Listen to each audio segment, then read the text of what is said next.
सदर ब्लॉक अंतर्गत प्रतापपुर सरकारी उच्च प्राथमिक विद्यालय वार्षिक क्रीड़ा उत्सव अनुष्ठित होईछि। विद्यालयर प्रधान शिक्षयित्री श्रीमती संतोषिनी नंदଙ୍କ सभापतित्व तथा वरिष्ठ सहकारी शिक्षक गोपेश पंडा संयोजन में आयोजित होता कार्यक्रम में मुख्य अतिथि भाव में सोनपुर जिला शारीरिक शिक्षा अधिकारी सत्यनारायण त्रिपाठी जोगदे छात्र छात्री को सुस्थ परिवेश सुस्थ समाज गठन पर खेलकूदर आवश्यकता विषय अवगत कराइले। एथिरे सम्मानित अतिथि भाव में जोग देइथिले सोनपुर ब्लॉक पिपिलीपालिस्थ ओडिशा आदर्श विद्यालयर खेल शिक्षक ज्योतिरंजन नंद।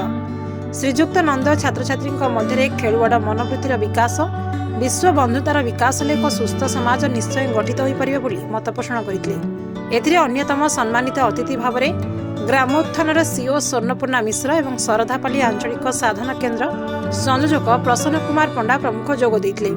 मुख्य अतिथि खेल पताका उत्तोलन करने पर प्रधान शिक्षयित्री श्रीमती नंद छात्र छात्री को शपथ पाठ कराइथिले। एही उपलक्षे दौड़ शॉटपुट थ्रो डिस्कस थ्रो दौड़िडिया पुची म्यूजिक चेयर अंक दौड़ चुंची सूता दौड़ अखा दौड़ बेंगडिया जिलापी दौड़ आदि विभिन्न क्रीड़ा प्रतियोगिता अनुष्ठित होइतिला।